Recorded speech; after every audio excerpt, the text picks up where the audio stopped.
আসসালামু আলাইকুম, আমি জাকির হোসেন। আশা করি সকলেই ভালো আছেন এবং আমাদের ক্লাসগুলো নিয়মিত দেখছেন।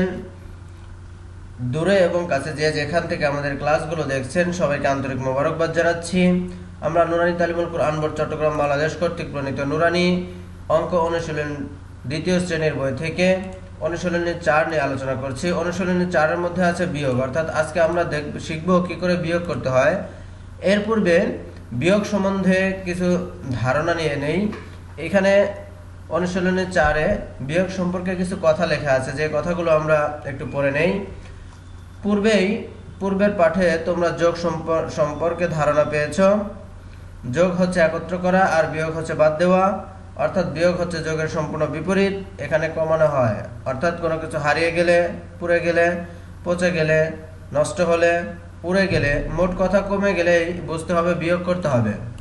যেমন তোমার কাছে 8টি চক ছিল, তুমি 3টি চক হারিয়ে ফেলেছ, এখন তোমার কয়টি চক রইল? এর উত্তর হবে 5টি। অর্থাৎ আমরা বিয়োগ সম্বন্ধে একটু ধারণা নিলাম, এখন আমরা আসলে বাস্তবে বিয়োগ করব। এখন আমরা সবাই জানি বিয়োগে তিনটি বিষয় আছে। একটি হচ্ছে যেই সংখ্যা উপরে দেওয়া আছে এখানে, এটাকে বলা হয় বিয়োজন। এরপরে যে সংখ্যাটা দেওয়া আছে এটা হচ্ছে বিয়োজ্য। এরপরে যেটা বের হবে বিয়োগ করে সেটা হবে বিয়োগফল। অর্থাৎ যেই সংখ্যা থেকে বিয়োগ করা হয় সেই সংখ্যাকে বলা হয় বিয়োজ্য, সেটাকে বলা হয় বিয়োজন। আর যেই সংখ্যাকে বিয়োগ করা হয় সেই সংখ্যাকে বলা হয় বিয়োজ্য, এবং বিয়োগ করার পরে যে ফল পাওয়া যায় সেটাকে বলা হয় বিয়োগফল। আমি আবার বলছি, যেই সংখ্যা থেকে বিয়োগ করা হয় সেটাকে বলা হয় বিয়োজন, যেই সংখ্যা বিয়োগ করা হয় সেটাকে বলা হয় বিয়োজ্য, আর বিয়োগ করার পরে যে ফল পাওয়া যায় সেটাকে বলা হয় বিয়োগফল। আমরা সবাই জানি যে বিয়োজনের এককের অঙ্ক থেকে বিয়োজ্যের এককের অঙ্ক বিয়োগ হয়, বিয়োজনের দশকের অঙ্ক থেকে বিয়োজ্যের দশকের অঙ্ক বিয়োগ হয়, বিয়োজনের শতকের অঙ্ক থেকে বিয়োজ্যের শতকের অঙ্ক বিয়োগ হয়। অর্থাৎ এককের অঙ্ক থেকে এককের অঙ্ক, দশকের অঙ্ক থেকে দশকের অঙ্ক, শতকের অঙ্ক থেকে শতকের অঙ্ক বিয়োগ করতে হয়। এখন আমরা এই অঙ্কগুলো করব হাতের সাহায্যে, অর্থাৎ হাতে গুনে গুনে করব। এখানে আমরা একটি হাতের ছবি নিয়ে আসলাম। এখন এখানে দেখতে পাচ্ছি আমরা 5 আছে, উপরে আছে 6, অর্থাৎ 5-এর পরে 6 পর্যন্ত যেতে আমাদের কত ঘর লাগবে? অর্থাৎ এইভাবে আমরা বলবো 5 তো আছে, এরপর থেকে গুণা শুরু করবো 6। এর মানে হচ্ছে 1 ঘর চলে গেল, 1 ঘর গেলেই 6 পেয়ে গেছি আমরা। সুতরাং এখানে 1ই হবে, 1 লিখে দিলাম। এরপরে দেখতে পাচ্ছি যে 4 আছে, 7 হবে কত হলে? এরপরে আমরা গুনবো এইভাবে, 4-এর পর থেকে গুনতে হবে। যদি আমরা এখানে 4 সহ গুনি তাহলে কিন্তু অঙ্ক হবে না, 4-এর পর থেকে গুনতে হবে। তাহলে 5 থেকে আমাদের গুনতে হবে, এভাবে গুনতেছি 5, 6, 7। অর্থাৎ আমরা স্ক্রিনেও দেখতে পাচ্ছি যে এখান থেকে গুনতে হবে 5, 6, 7। তাহলে কত ঘর গেল? 1, 2, 3 ঘর গেল। সুতরাং এখানে হবে 3। এরপর আছে 3 আছে, 9 পর্যন্ত গুনে যেতে হবে। আমরা 3-এর পর থেকে গুনে যাব, 3 সহ কিন্তু গুনবো না। আমি বারবার একটি কথা বলছি, ছাত্ররা যে বিষয়টা ভুল করে এইখান থেকে গুণা শুরু করে 3, 4, 5, 6, 7, 8, 9। তাহলে কত ঘর গেল? 7 ঘর চলে গেল। আসলে কি 7 হবে? হবে না, এখান থেকে গুণা শুরু করলেই ভুল হবে। 3 তো আছেই, 3-এর পর থেকে আমাদের গুনতে হবে এইভাবে যে 4, 5, 6, 7, 8, 9। তাহলে কয় ঘর গেল? এই যে এখানে দেখতে পাচ্ছি 1, 2, 3, 4, 5, 6। তাহলে 6 ঘর গেল, আমরা এখানে লিখে দেব 6। অর্থাৎ এইভাবে হাতে গুনে গুনে আমরা অঙ্কগুলো করব। এখানে আমরা দেখতে পাচ্ছি যেমন এখানে আছে 4, এখানে আছে 5। তাহলে 4-এর সাথে 4-এর পরে 5 পর্যন্ত গেতে কত ঘর যাবে? এইভাবে আমরা স্ক্রিনে দেখে দিচ্ছি। 4 তো আছেই, তাহলে 5, 1 ঘর গেল, 1 লিখে দিলাম। এখানে 3 আছে, 8 পর্যন্ত যাইতে হবে। কিভাবে যাব আমরা? 4 থেকে গুনতে হবে। 3 তো আছেই, 3-এর পর থেকে গুনতে হবে 4, 5, 6, 7, 8। তাহলে হলো 5। এখানে আমরা 5 লিখে দিলাম। এরপর আছে 5 আছে, 7 পর্যন্ত গুনে যেতে হবে, 5-এর পর থেকে গুনতে হবে কিন্তু। তাহলে আমরা এখানে গুনে দেখি 6, 7, 2 ঘর গেল। কত ঘর গেল? 2 ঘর গেল। এভাবে আমরা এখানে 2 ঘর 2 লিখে দিলাম। এইভাবে অঙ্কগুলো আমরা করতে পারি। ক এবং খ যেহেতু আমরা করে ফেলেছি, সুতরাং গ এবং ঘ আমরা করতে পারবো। এরপর আমরা ও নম্বর অঙ্কটা একটু দেখি। ও নম্বর অঙ্কটা আছে এখানে 794 বিয়োগ হচ্ছে 264, এই বিয়োগটা আমরা করতে পারবো ইনশাল্লাহ। চ নম্বর অঙ্কটা আমরা একটু খেয়াল করে দেখি।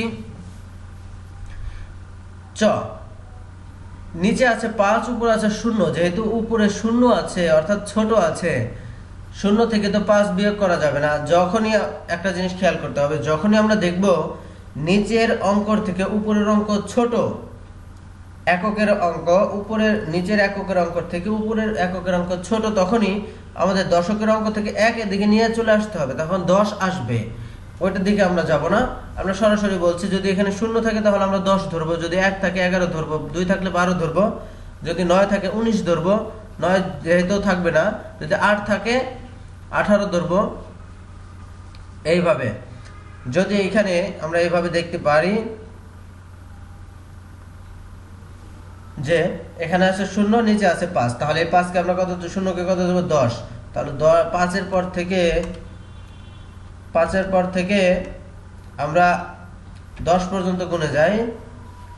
এইভাবে হাতে ধরো, আমাদের সাথে ধরো, এইভাবে দেখো, 6 7 8 9 10, কত হলো, 5 ঘর হলো।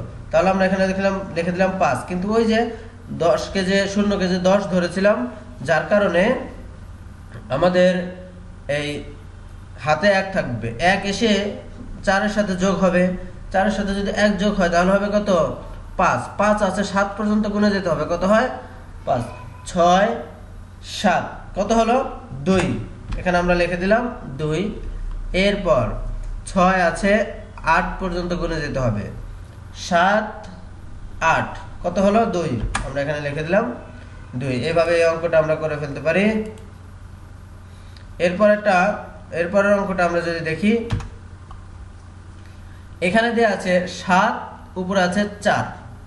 এখন 7 এর থেকে তো 4 ছোট, সুতরাং এই 4 কে আমরা কত ধরবো, এই 4 কে আমরা 14 ধরবো। তাহলে 7 এর পর থেকে 14 পর্যন্ত গুণে যাই, 8 9 10 11 12 13 14, কত ঘর গেল, 7 ঘর গেল। তাহলে আমরা এখানে লিখে দিলাম 7, হাতে 1 থাকবে, 1 আর 6 7 হবে, 6 এর সাথে যদি 1 যোগ করি তাহলে হবে 7, 7 এর থেকে 7 বিয়োগ করলে কত হবে, 0 হবে।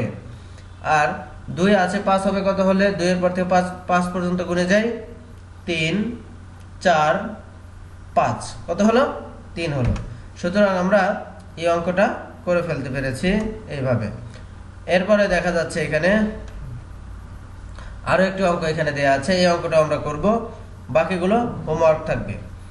এইবার দেখতে পাচ্ছি এখানে 8 আছে, 9 আছে, উপরে আছে 8। তাহলে 9 এর থেকে যেহেতু 8 ছোট, সুতরাং এই 8 কে আমরা 18 ধরবো। 9 থেকে 18 পর্যন্ত গুণে যাই, 10 11 12 13 14 15 16 17 18, হলো 9। হাতের 1 আর 6 7, 7 থেকে 7 বিয়োগ করলে হলো 0। এরপরে 7 আছে, 9 পর্যন্ত গুণে যাই, 8 9, এ হলো 2। এইভাবে অঙ্কগুলো আমাদের করে ফেলতে হবে। এর বাকি তোমরা নিশ্চয়ই এখন বুঝতে পেরেছো কিভাবে বিয়োগ অঙ্ক করতে হয়। সবাইকে ধন্যবাদ। আমাদের আজকে হোমওয়ার্ক হচ্ছে অনুশীলনী 4 এর 1 নম্বরে যে বিয়োগগুলো আছে সবগুলো হোমওয়ার্ক করে ফেলবে।